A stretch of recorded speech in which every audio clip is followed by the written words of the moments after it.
Hi, everyone, and welcome back to Sunday Scaries with Miss Alex. This week we will be reading Ancient Lights by Algernon Blackwood, so let's just get right into it.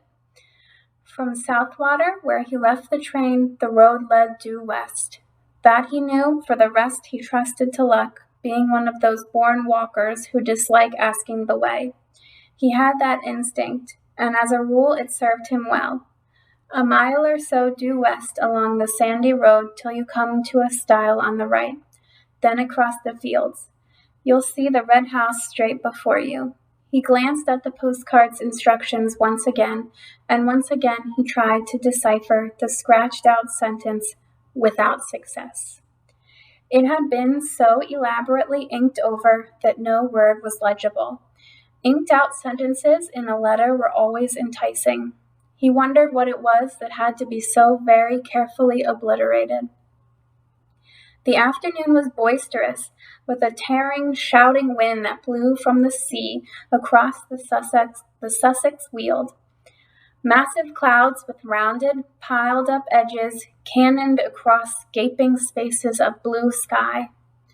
Far away, the line of downs swept the horizon like an arriving wave. Chanctonbury Ring rode their quest, a scudding ship hull down before the wind. He took his hat off and walked rapidly, breathing great draughts of air with delight and exhilaration. The road was deserted. No horsemen, bicycles, or motors. Not even a tradesman's cart. No single walker. But anyhow, he would never have asked the way. Keeping a sharp eye for the stile, he pounded along, while the wind tossed the cloak against his face, and made waves across the blue puddles in the yellow road. The trees showed their under leaves of white, the bracken and the high new grass bent all one way. Great life was in the day, high spirits and dancing everywhere. And for a Croydon surveyor's clerk just out of an office, this was like a holiday at the sea. It was a day for high adventure, and his heart rose up to meet the mood of nature. His umbrella with the silver ring ought to have been a sword, and his brown shoes should have been top boots with spurs upon the heels. Where hid the enchanted castle and the princess with the hair of sunny gold? His horse. The stile came suddenly into view and nipped adventure in the bud. Everyday clothes took him prisoner again. He was a surveyor's clerk, middle-aged, earning £3 a week, coming from Croydon to see about a client's proposed alterations in a wood, something to ensure a better view from the dining room window. Across the fields, perhaps a mile away, he saw the red house gleaming in the sunshine, and resting on the stile a moment to get his breath, he noticed a copse of oak and hornbeam on the right. Aha, he told himself. So that must be the wood he wants to cut down to improve the view. I'll have a look at it. There were boards up, of course, but there was an inviting little path as well. I'm not a trespasser, he said. It's part of my business, this is. He scrambled awkwardly over the gate and entered the copse. A little round would bring him to the field again. But the moment he passed among the trees, the wind ceased shouting, and a stillness dropped upon the world. So dense was the growth that the sunshine only came through in isolated patches. The air was close. He mopped his forehead and put his green felt hat on, but a low branch knocked it off again at once, and as he stooped, an elastic twig swung back and stung his face. There were flowers along both edges of the little path. Glades opened on either side. Ferns curved about in damper corners, and the smell of earth and foliage was rich and sweet. It was cooler here. What an enchanting little wood, he thought, turning down a small green glade where the sunshine flickered like silver wings. How it danced and fluttered and moved about. He put a dark blue flower in his buttonhole. Again his hat, caught by an oak branch as he rose, was knocked from his head, falling across his eyes. And this time he did not put it on again. Swinging his umbrella, he walked on with uncovered head, whistling rather loudly as he went. but the thickness of the trees hardly encouraged whistling, and something of his gaiety and high spirits seemed to leave him. He suddenly found himself treading circumspectly and with caution. The stillness in the wood was so peculiar. There was a rustle among the ferns and leaves, and something shot across the path 10 yards ahead, stopped abruptly an instant with head cocked sideways to stare, then dived again beneath the underbrush with the speed of a shadow. He started like a frightened child, laughing the next second that a mere pheasant could have made him jump. In the distance he heard wheels upon the road, and wondered why the sound was pleasant. Good old butcher's cart, he said to himself, then realized that he was going in the wrong direction and had somehow got turned round, for the road should be behind him, not in front. And he hurriedly took another narrow glade that lost itself in greenness to the right. That's my direction, of course, he said. The trees has mixed me up a bit, it seems. Then found himself abruptly by the gate he had first climbed over. He had merely made a circle. Surprise became almost discomfiture then, and a man, dressed like a gamekeeper in browny green, leaned against the gate, hitting his legs with a switch.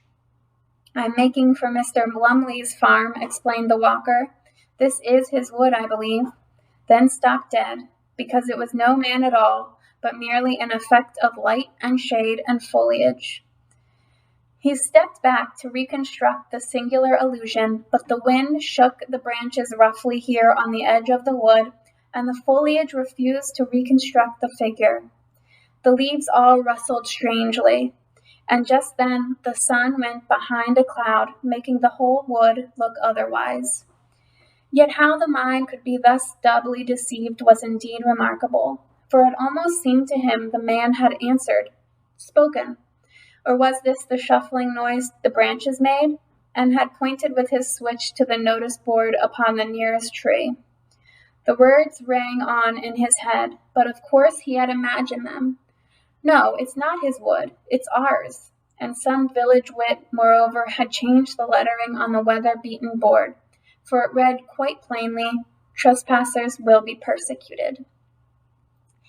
And while the astonished clerk read the words and chuckled, he said to himself, thinking what a tale he'd have to tell his wife and children later. The blooming wood has tried to chuck me out, but I'll go in again. Why, it's only a matter of a square acre at most. I'm bound to reach the fields on the other side if I keep straight on. He remembered his position in the office. He had a certain dignity to maintain. The cloud passed from below the sun, and light splashed suddenly in all manner of unlikely places. The man went straight on. He felt a touch of puzzling confusion somewhere. This way the cops had of shifting from sunshine into shadow, doubtless troubled sight a little. To his relief at last, a new glade opened through the trees and disclosed the fields with the glimpse of the red house in the distance at the far end. But a little wicket gate that stood across the path had first to be climbed, and as he scrambled heavily over, for it would not open, he got the astonishing feeling that it slid off sideways beneath his weight and towards the wood. Like the moving staircases at Herod's and Earl's Court, it began to glide off with him. It was quite horrible. He made a violent effort to get down before it carried him into the trees, but his feet became entangled with the bars and umbrella, so that he fell heavily upon the farther side, arms spread across the grass and nettles, boots clutched between the first and second bars. He lay there a moment like a man crucified upside down, and while he struggled to get disentangled, feet, bars, and umbrella formed a regular net. He saw the little man in browny green go past him with extreme rapidity through the wood. The man was laughing. He passed across the glade some 50 yards away, and he was not alone this time. A companion like himself went with him. The clerk, now upon his feet again, watched them disappear into the gloom of green beyond. They're tramps, not gamekeepers, he said to himself, half mortified, half angry, but his heart was thumping dreadfully, and he dared not utter all his thought. He examined the wicket gate, convinced it was a trick gate somehow, then went hurriedly on again, disturbed beyond belief to see that the glade no longer opened into fields, but curved away to the right. What in the world had happened to him? His sight was so utterly at fault. Again the sun flamed out abruptly and lit the floor of the wood with pools of silver. And at the same moment a violent gust of wind passed shouting overhead. Drops fell clattering everywhere upon the leaves, making a sharp pattering as of many footsteps. The whole copse shuddered and went moving. Rain, by George, thought the clerk, and feeling for his umbrella, discovered he had lost it. He turned back to the gate and found it lying on the farther side. To his amazement, he saw the fields at the end of the glade, the red house, too, ashine in the sunset. He laughed then, for of course in his struggle with the gate he had somehow got turned round, had fallen back instead of forwards. Climbing over, this time quite easily, he retraced his steps. The silver band he saw had been torn from the umbrella. No doubt his foot, a nail, or something had caught in it and ripped it off. The clerk began to run. He felt extraordinarily dismayed. But while he ran, the entire wood ran with him, round him, to and fro, trees shifting like living things, leaves folding and unfolding, trunks darting backwards and forwards, and branches disclosing enormous empty spaces, then closing up again before he could look into them. There were footsteps everywhere, and laughing, crying voices, and crowds of figures gathering just behind his back, till the glade, he knew, was thick with moving life. The wind in his ears, of course, produced the voices and the laughter, while sun and clouds, plunging the copse alternately in shadow and bright, dazzling light, created the figures. But he did not like it, and went as fast as ever his sturdy legs could take him. He was frightened now. This was no story for his wife and children. He ran like the wind, but his feet made no sound upon the soft, mossy turf. Then, to his horror, he saw that the glade grew narrow. Nettles and weeds stood thick across it. It dwindled down into a tiny path, and 20 yards ahead it stopped finally and melted off among the trees. What the trick gate had failed to achieve, this twisting glade accomplished easily, carried him in bodily among the dense and crowding trees. There was only one thing to do: turn sharply and dash back again, run headlong into the life that followed at his back, followed so closely, too, that now it almost touched him, pushing him in. And with reckless courage, this was what he did. It seemed a fearful thing to do. He turned with a sort of violent spring, head down and shoulders forward, hands stretched before his face. He made the plunge. Like a hunted creature, he charged full tilt the other way, meeting the wind now in his face. Good Lord! The glade behind him had closed up as well. There was no longer any path at all. Turning round and round like an animal at bay, he searched for an opening, a way of escape, searched frantically, breathlessly, terrified now in his bones. But foliage surrounded him, branches blocked the way, the trees stood close and still, unshaken by a breath of wind, and the sun dipped that moment behind a great black cloud. The entire wood turned dark and silent. It watched him. Perhaps it was this final touch of sudden blackness that made him act so foolishly, as though he had really lost his head. At any rate, without pausing to think, he dashed headlong in among the trees again. There was a sensation of being stiflingly surrounded and entangled, and that he must break out at all costs, out and away into the open of the blessed fields and air. He did this ill-considered thing, and apparently charged straight into an oak that deliberately moved into his path to stop him. He saw it shift across a good full yard, and being a measuring man, accustomed to theodolite and chain, he ought to know.